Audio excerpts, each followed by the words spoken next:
ایک شخص جو ہے وہ اپنے گھر کی مزدوری کے کام کے لیے ایک مزدور کو ڈھونڈنے کے لیے نکلتا ہے، اور مزدور بغداد شریف کے چوک پر بیٹھا کرتے تھے۔ وہ بغداد شریف کے چوک پر گیا اور ایک مزدور، بہت سارے بیٹھے تھے، تو ایک مزدور سے پوچھا کہ کیا مزدوری کرو گے؟ اس نے کہا جب مزدوروں کے درمیان ہوں تو مزدوری بھی کروں گا۔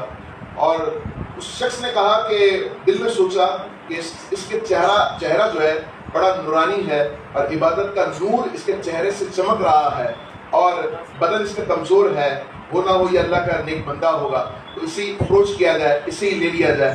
لہذا اس نے جانے سے پہلے، مزدوری کا اقرار کرنے سے پہلے، مزدوری کی ڈیل کرنے سے پہلے اپنی شرائط کچھ بتائی۔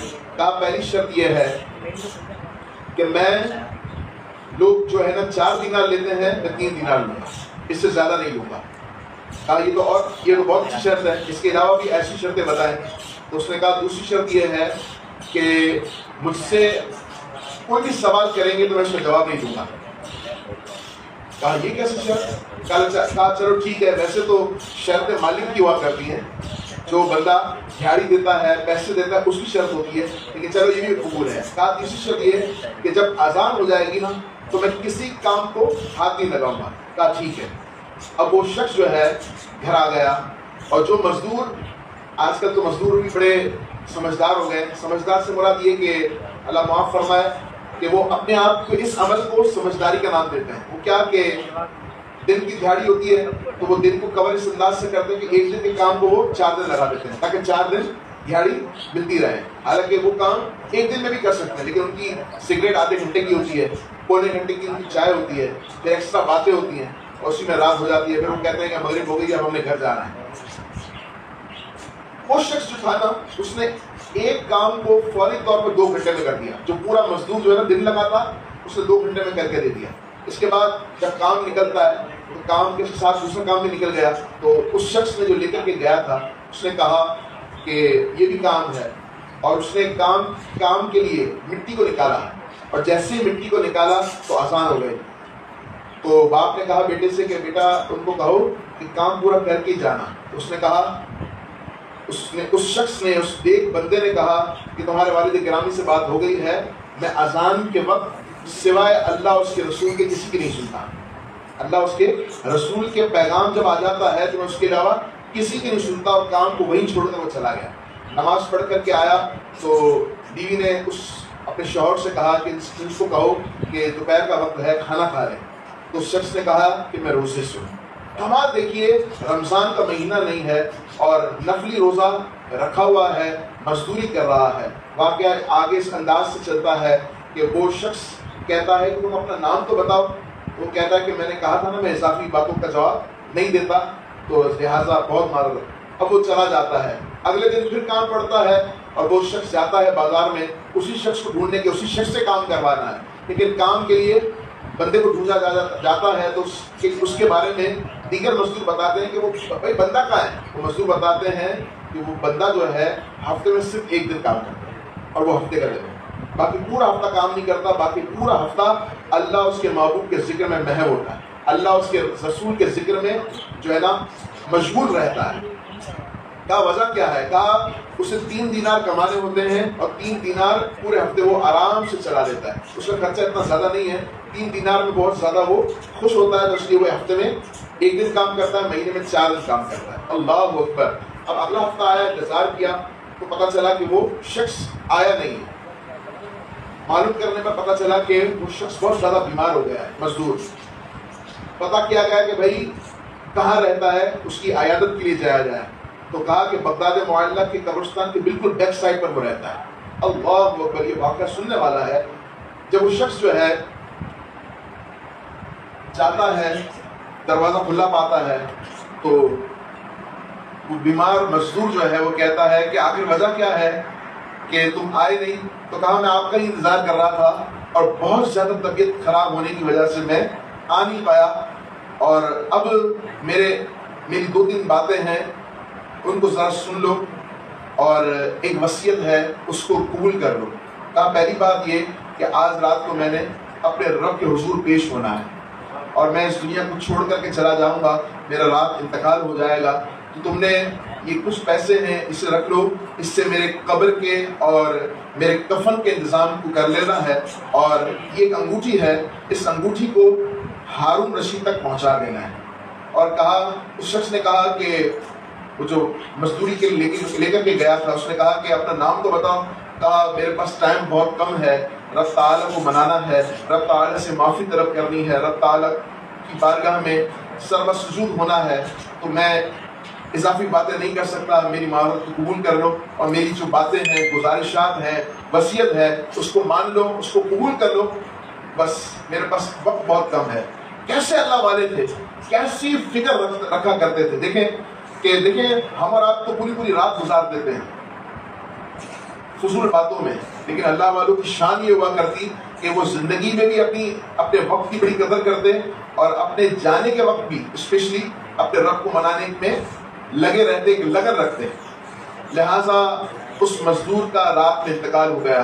وہ شخص کہتا ہے کہ میں نے رات بڑی مشقت اور مشکل میں گزاری کہ کب صبح ہو، اور وہ کہتے ہیں کہ صبح بھی دیر سے ہوئی، سورج بھی بڑی دیر سے نکلا، یعنی اس کا مطلب یہ ہوا کہ جب بندہ کسی چیز کا انتظار کر رہا ہوتا ہے نا تو رات بڑی طویل لگتی ہے، اس کا مطلب یہ ہے۔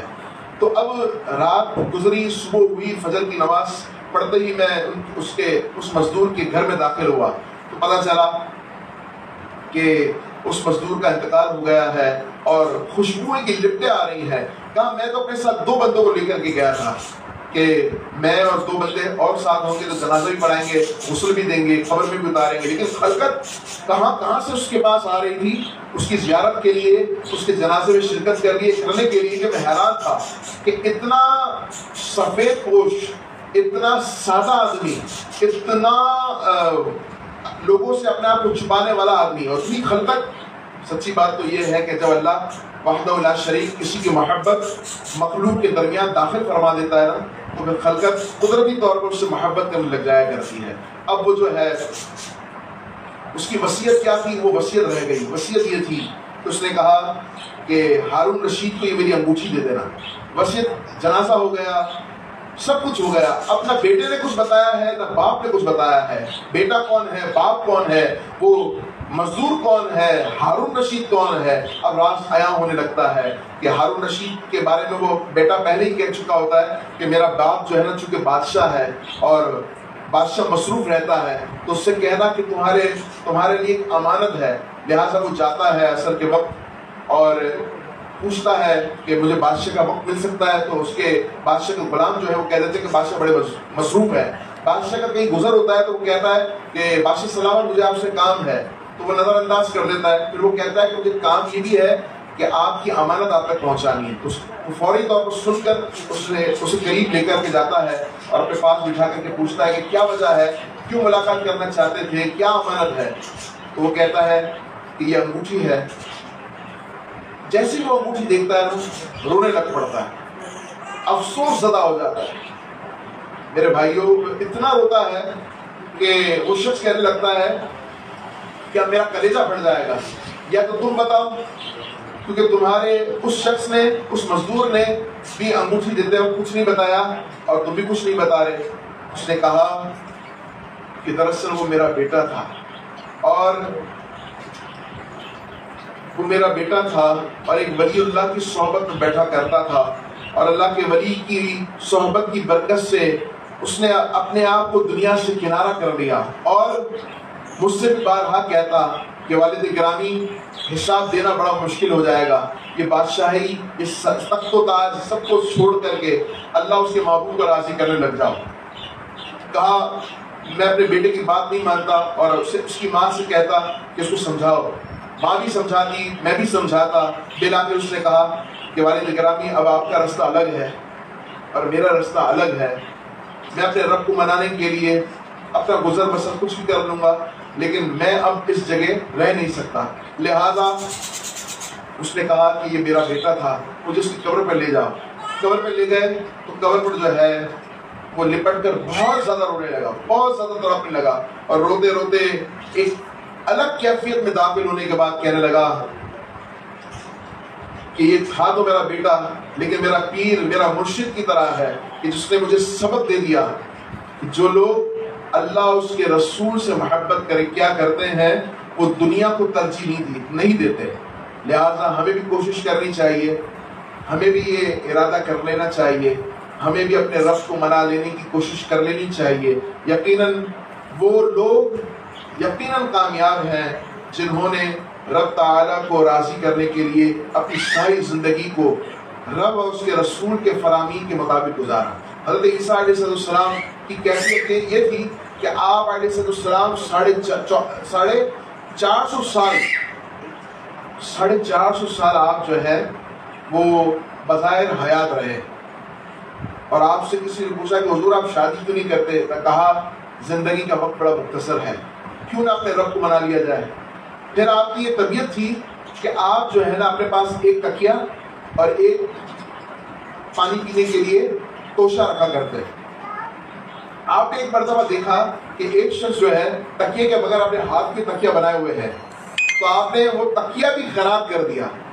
پھر آپ نے دیکھا کہ ایک شخص جو ہے وہ پانی پی رہا ہے اپنے ہاتھ سے, چلو ایسے, تو آپ نے کہا کہ اس سے بھی پانی پیا جا سکتا ہے, تو آپ نے وہ آلہ جو ہے, جو گلاس ہے, وہ بھی اللہ کی راہ میں خراب کر دیا. یعنی کیسی محبت اللہ کی, کیسی الفت اللہ کی. حضرت عمر بن عبدالعزیز رحمت اللہ علیہ, فرمایا جاتا ہے اس کے بارے میں کہ یہ دوسرے حضرت عمر ہیں.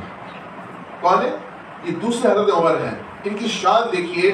ایک مرتبہ آپ گھر میں بیٹھے تھے, بڑی توجہ سنیے گا. ایک مرتبہ آپ گھر میں بیٹھے ہوئے تھے اور آپ نے اپنی بچی کو آواز دی کہ بیٹا پانی کا گلاس دو. بیٹا پہلی بار کہا جواب نہیں آیا, پھر کہا بیٹا, تو آواز آئی جی اب جی ابا جان. کہا بیٹا پانی کا گلاس دو, تو آواز نہ آئی. اور پھر بیگم جو ہے, بیوی جو ہے, وہ پانی کا گلاس لے کر کے آئی. تو آپ رحمت اللہ علیہ نے وجہ پوچھی کیا کہ بیٹی کو بلایا, بیوی کیوں لے کر کے آئی پانی؟ آپ بڑے رنجیدہ ہوئے, بڑے افسوس زدہ ہوئے کہ میں نے بیٹی کو اپنی بلایا, آج بیٹی بڑی ہوتی چلی جا رہی ہے اور نافرمان ہوتی چلی جا رہی ہے. تو آپ کی بیگم نے کہا کہ اس معاملے کو درگزر فرمائیے اور پانی پیجیے. آپ نے فرمایا نہیں, مجھے وجہ بتائیے کہ آخر وجہ کیا ہے, کہ آخر بیٹی نے پانی کا گلاس کیوں نہیں دیا, اپنے باپ کی فرمانبرداری کیوں نہ کی. تو آپ کی بیگم نے روتے ہوئے کہا کہ آپ کی شہزادی نے, آپ کی بیٹی نے منع کیا ہے, لیکن آپ کے اس بے حد اصرار پر میں آپ کو بتا دیتی ہوں, دراصل بیٹی کا پاجامہ پھٹ گیا ہے اور بیٹی کے پاس استعمال کے لیے ایک ہی پاجامہ ہے, اور وہ پاجامہ سی رہی ہے اس لیے آپ کے فرمان کو مکمل نہ کر پائی. تو آپ رحمت اللہ علیہ نے اللہ کا شکر ادا کیا کہ یا اللہ تو نے مجھے کیسی اولاد دی ہے کہ جو تیرا شکر ادا کرتی ہے اور درگزر کرنے والی ہے, شکر ادا کرنے والی ہے, جتنا دیا ہے اس پر راضی رہنے والی ہے. یہ کیفیت اللہ والوں کی ہوا کرتی تھی. اتنے خزانے ہونے کے باوجود, اب یہ سن لیجئے, جن کو رب تعالیٰ نے اپنا محبوب بنایا, جن کو رب تعالیٰ نے اپنے خزانوں کی چابیاں عطا فرمائی, کنجیاں عطا فرمائی. حضور جان کائنات علیہ السلام فرماتے ہیں, بخاری شریف کی روایت ہے, آقا علیہ السلام فرماتے ہیں کہ میرا رب مجھے عطا فرماتا ہے, میں مصطفیٰ تقسیم کرتا ہوں.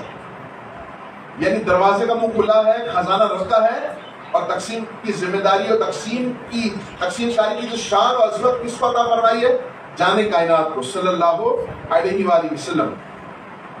حضرت عائشہ صدیقہ رضی اللہ تعالیٰ عنہ موجود ہیں آقا علیہ السلام کی بارگاہ میں, اور حضرت فاطمہ الزہرا رضی اللہ تعالیٰ عنہ جو آپ کی شہزادی ہیں حضور کی, وہ آئی.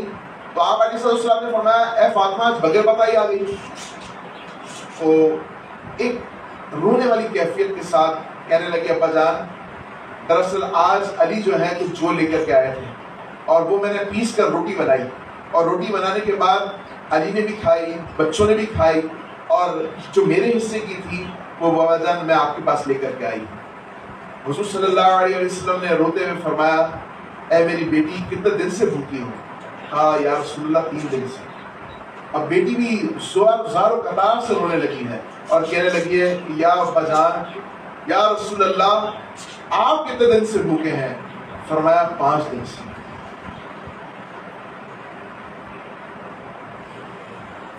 جن کے لیے دنیا بنائی گئی, جو محبوب رب عرش ہیں, جو محبوب کائنات ہیں, جن کے صدقے ہم اور آپ نعمتیں کھا رہے ہیں, جن کے صدقے ہمیں سب کچھ ملا ہے, ان کے گھر والوں کی شان, بلکہ یہ وہ شان والے آقا ہیں کہ جو اشارہ کرے نا، اپنے ابرو کا اشارہ کرے نا، تو جبریل امین جنت کے کھانوں کو لے کر کے حاضر ہو جائیں۔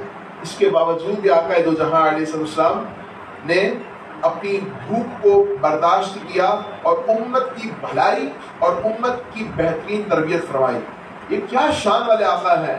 اور پھر آقا علیہ السلام نے اس روٹی کو آدھا خود کھایا، آدھا اپنی بیٹی کو دیا۔ اب مجھے بتائیں، ہم ڈائٹ کر رہے ہوں تو ہم چڑچڑے رہتے ہیں، ہمیں کسی کی وجہ سے کھانا نہ ملے تو ہمیں اس بندے پر یا اپنی بیوی پر یا گھر والوں پر غصہ آ رہا ہوتا ہے، اور اگر ٹائم کے نہ ہونے کی وجہ سے ہم کسی وجہ سے کھانا نہ کھا پائے، فلائٹ میں ہے اور فلائٹ میں کھانا نہیں ملا اتفاقی طور پر، یا کسی جگہ بزی ہے کہ کھانا نہیں ملا، تو اپنے آپ کو ہی کوس رہے ہوتے ہیں، دل دماغ میں اور پیٹ سے بار بار آواز آ رہی ہوتی ہے کہ بھائی کچھ کھا لے یار، بھوک لگ رہی ہے، یہ پیزے کی دکان گزر گئی، یہ فاسٹ فوڈ کی دکان گزر گئی، کہیں تو رک جا۔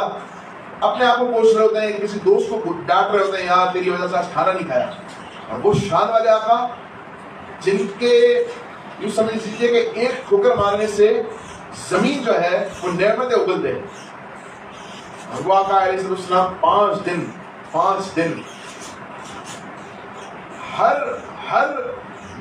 معراج پر، چاہے معراج کا واقعہ ہو، معراج کے واقعے میں ہو یا کوئی معجزے کی معاملات ہوں یا رب تعالیٰ کی طرف سے انعام ملنے والا ہو، ہر معاملے میں آقا علیہ السلام نے اپنی امت کو یاد کیا۔ اور امت آج صرف مطلب ہی ہو گئی ہے، سچی بات ہے کہ مطلب پڑتا ہے، مشکل پڑتی ہے تو حضور کو یاد کرتے ہیں، مشکل ختم چلیں۔ اللہ تعالیٰ واقعی یہ واقعات وہ ہیں۔ اور پھر میری ایک گزارش بھی ہے کہ اپنے آپ کو کوشش کریں کہ دنیا کے پیچھے نہ چلائیں، کیونکہ دنیا، بزرگان دین نے لکھا کہ دنیا وہ شے ہے جو آپ کو اینڈ آف دی ٹائم، آخری وقت میں دھوکہ دے ہی دیتی ہے، کیونکہ جیسے آپ کی سانس اکھڑتی ہے تو دنیا آپ کے ساتھ قبر میں نہیں چلتی۔ تو کیوں نہ دامن اس شخصیت کا تھامے جس شخصیت کی برکت سے دین، دنیا، آخرت، قبر سب کچھ سنور جائے، اور وہ ذات ہے آقا علیہ السلام کی۔ تو کوشش کریں کہ دنیا جس جگہ پر چل رہی ہے ہم اور آپ اس جگہ پر نہ چلیں، بلکہ ہم اللہ اور اس کے محبوب کو منانے میں لگ جائیں۔ دیکھیں، جو ہم سے حقوق وابستہ ہیں ان کا بھی پاس رکھیں۔ رزق حلال کمانا کوئی بری بات نہیں ہے، اللہ زیادہ دے تو بھی اس کی توفیق ہے، اس کی طرف سے عطا ہے، اس کو بھی نہ بھولا جائے، لیکن نافرمانی نہ کی جائے۔ اللہ کو ناراض کرنے والے کام، اس کے محبوب کو ناراض کرنے والے کاموں سے گریز کرنا چاہیے۔ اللہ مجھے اور آپ کو عمل کی توفیق عطا فرمائے۔